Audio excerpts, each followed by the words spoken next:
Shalom, selamat jumpa rekan saudara yang diberkati Tuhan. Kita baca dari Injil Markus bab 8 dengan judul perikop pemberitahuan pertama tentang penderitaan Yesus dan syarat-syarat mengikut Dia.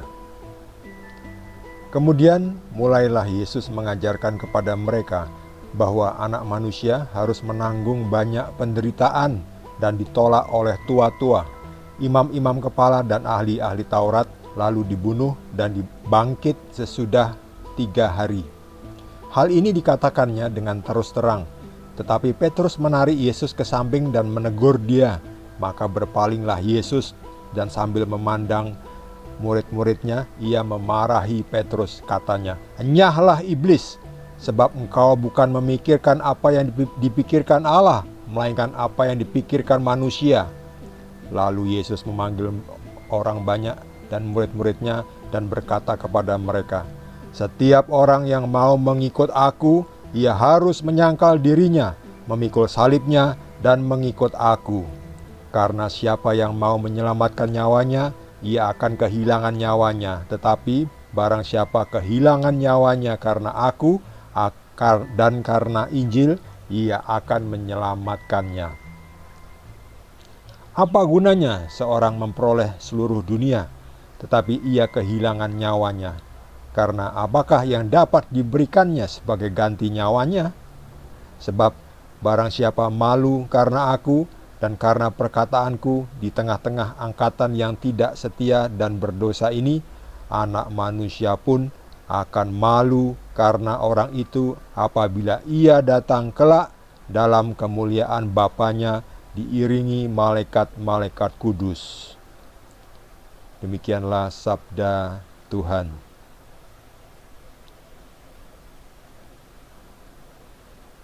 Yesus marah pada Petrus. Kenapa marah kepada Petrus? Apa yang menyebabkan Yesus begitu marah kepada Yesus? Bahkan Yesus sambil memandang murid-muridnya, dia marah dan berkata, lihat ini reaksinya, "Enyahlah iblis." Jadi Petrus dikatakan sebagai iblis.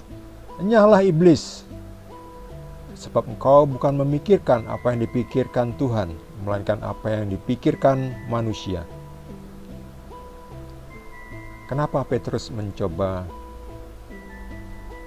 menegur Yesus? Lihat ini, berani-beraninya Petrus menegur Yesus. Petrus menarik Yesus ke samping dan menegur dia. Lihat ini, berani-beraninya menegur gurunya. Gak tahu apa yang dia lakukan Petrus ini. Ceritanya mengapa ini? Yesus menceritakan tentang nubuatan bahwa suatu saat dia akan mati, ditolak oleh tua-tua, oleh imam-imam kepala, dan ditolak juga oleh ahli-ahli Taurat, dibunuh, tapi pada hari ketiga bangkit. Dan Yesus akan menanggung banyak penderitaan. Ini suatu nubuatan diceritakan kepada Petrus. Petrus gak mau, sebab sebelumnya Petrus tahu bahwa Yesus ini adalah Mesias. Tetapi Mesias versi Petrus ini adalah Mesias yang gemerlapan, yang gagah perkasa, yang akan membebaskan orang Israel dari penjajahan Romawi. Ternyata bukan Mesias seperti itu. Ternyata Yesus adalah Mesias yang jauh maknanya daripada Mesias sekedar membebaskan dari penjajahan Romawi. Itu juga betul. Suatu saat juga orang Israel akan bebas dari penjajahan Romawi. Tapi Yesus datang lebih dari itu, yaitu membebaskan manusia dari penjajahan dosa, dari penjajahan iblis. Ini dia, iblis. "Nyahlah kau iblis."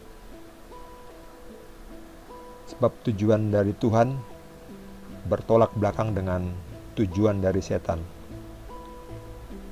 Memang tidak gampang untuk mengikuti tujuannya Tuhan. Lihat ini, harus banyak menderita. Itulah yang disebutkan dengan memikul salib. Lihat ini. Setelah memberikan nubuatan, Yesus juga memberikan syarat untuk mengikut Dia. Setiap orang yang mau mengikut Aku, ia harus menyangkal dirinya, memikul salibnya dan mengikut Aku. Menyangkal dirinya maksudnya apa? Menyangkal kepentingannya sendiri, kebutuhannya sendiri, menomorduakan kebutuhan dirinya. Jadi diutamakan orang lain yang utama, kita belakangan. Mungkin nomor 2, nomor 3, nomor 4 dan seterusnya, tetapi bukan yang pertama. Ya, menyangkal dirinya, menyangkal hawa nafsu. Kalau kita ngikuti hawa nafsu itu kan bisa terjebak dalam suatu perbuatan yang merugikan, bukan hanya diri sendiri tapi juga untuk orang lain. Menyangkal dirinya, mengendalikan hawa nafsu itu termasuk menyangkal diri. Hawa nafsu itu maunya menang terus, untung terus, nomor 1 terus. Itu hawa nafsu. Saya duluan, pokoknya saya duluan. Saya yang nomor 1 pokoknya. Saya yang paling hebat, saya yang paling bagus, saya yang paling manis, saya yang paling terkemuka. Itu namanya mengejar, menomorsatukan keinginan hawa nafsu. Rasa egoisme itu mulai muncul, egois. Itu tidak bisa jadi pengikut Yesus. Mengikut Yesus menyangkal diri, ya. Meninggalkan semua hawa nafsu itu. Ya, memang kita perlu hawa nafsu, kita perlu hawa nafsu makan.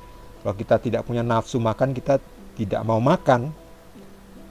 Tidak mau makan, kita bisa kurus, lalu kena penyakit, lalu mati. Perlu hawa nafsu itu, perlu, cuma dikendalikan, ya.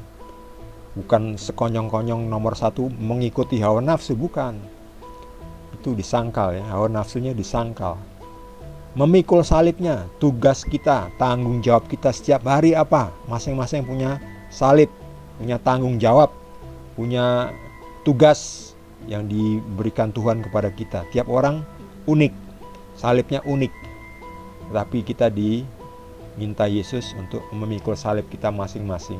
Dan mengikut Yesus tentunya kemana Dia pergi kita ikut. Jangan Yesus pergi ke sana, kita pergi ke sini. Yesus mengatakan untuk kita pergi melayani, kita maunya pergi berwisata. Gak bisa.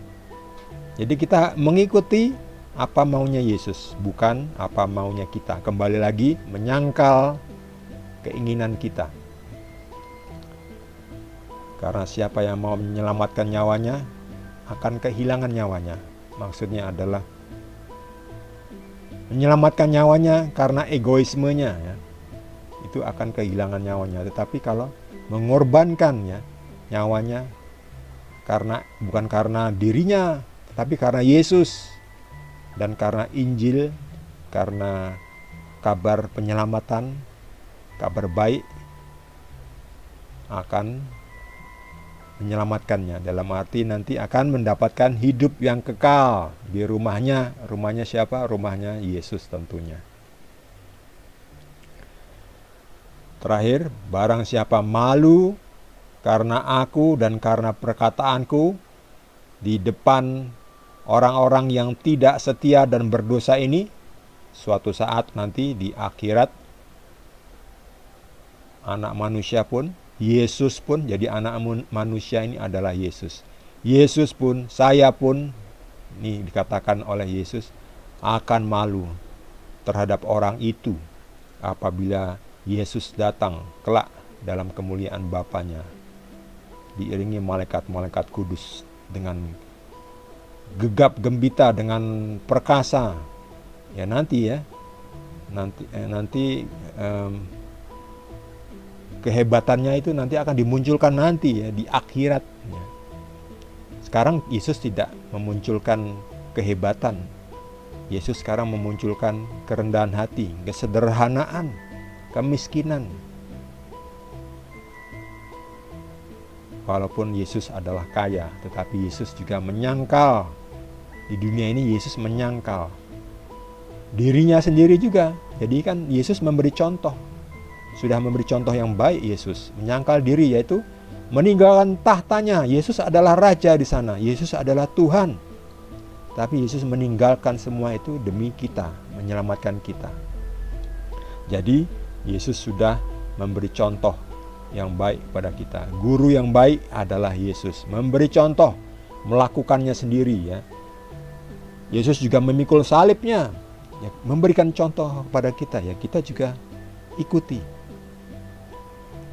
Guru kita guru yang baik dengan ajaran yang baik. Mari kita ikuti Yesus.